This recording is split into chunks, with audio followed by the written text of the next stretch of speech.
তোমরা যাই বলে শীতকালে কম্বলের তলা থেকে বেরোনোর মতো কষ্ট কিন্তু ভাই ব্রেকআপেও হয় না। এই কথাটা যদি তোমাদের আমার সাথে একমত হয়ে থাকে তাহলে কিন্তু কমেন্টসে অবশ্যই ইয়েস লিখে যেও। যাই হোক, রবিবার দিন সকাল সকাল ছিল আমাদের মর্নিং প্র্যাকটিস, তাও আবার হিল টপে, তাই হাড় কাঁপানি শীতে ঠান্ডাকে হার মানিয়ে কাঁপতে কাঁপতে চলে গেছিলাম ছেলেকে নিয়ে মর্নিং প্র্যাকটিসে। আজকের প্র্যাকটিসটা ছিল কিন্তু আমাদের একদম পাহাড়ের টপে, মানে হিল টপে ছিল আজকের প্র্যাকটিস। আর হিল টপে দাঁড়িয়ে কিন্তু পুরো চিত্তরঞ্জনটা দেখা যায়, সেখানে দাঁড়িয়ে বেশ কিছুক্ষণ সানরাইজ দেখলাম, তারপরে কিন্তু এসে বসে পড়লাম। আর সে দেখি সবাই মিলে কিন্তু এক্সারসাইজ করছে, সাথে বাচ্চারা প্র্যাকটিস করছে, কিন্তু আমার মতো ল্যাদ খুরকে কে আর কে দেখে।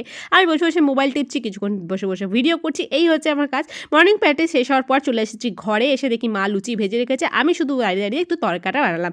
তরকার সাথে রুটি, সাথে কাঁচা পেঁয়াজ দিয়ে জমিয়ে সকালে ব্রেকফাস্টটা করে চলে আসলাম রান্নাঘরে দুপুরে রান্নাবান্না করে। আজকে সানডে স্পেশাল হচ্ছে চিকেন বিরিয়ানি। চিকেন বিরিয়ানি বানানোর জন্য কিন্তু এখানে চালটাকে ভালো করে ধুয়ে আমি জলে ভিজিয়ে রেখে দিচ্ছি, তার সাথে কিন্তু এখন আলু পেঁয়াজ সমস্ত কিছু নিয়ে বসেছি কাটাকাটি করতে। এদিকে কিন্তু চিকেনটাও আনা হয়ে গেছে, সেটাকেও ধুয়ে পরিষ্কার করে ম্যারিনেট করতে হবে।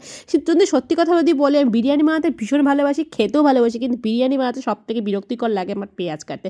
কারণ এই আছে একটা রান্না যের মধ্যে প্রচুর পেঁয়াজ লাগে, সেখানে আমার খুবই বিরক্ত লাগে। যাই হোক, আমার কিন্তু এদিকে পেঁয়াজ কেটে বেরেস্তা ভাজা বসিয়ে দিচ্ছি, তার সাথে কিন্তু চিকেনটাকেও ম্যারিনেট করে রেখে দিচ্ছি, তার সাথে কিন্তু কাছাকাছিও রয়েছে। মানে রবিবার দিন প্রচুর কাজ থাকে, কোনটা কাজটা দেখাবো, কোন কাজটা করবো আর কোন কাজটা করবো না সেটাই বুঝে পাই না। তার মধ্যে থেকে কাছাকাছি কিন্তু এদিকে করছি, এদিকে তার সাথে সাথে রান্নাও করছি। এদিকে কিন্তু আমার চিকেনের বিরিয়ানির মোটামুটি প্রিপারেশন হয়ে গেছে। এখন শুধু দুপুরে চিকেন যে কষাটা রান্না করছি সেটা চাপিয়ে এখানে কিন্তু বিরিয়ানিটা দমে বসিয়ে দিচ্ছি। আর দমে বসানোর জন্য কিন্তু পুরো মন দিয়ে কিন্তু এটাকে প্রিপারেশন করতে হয়।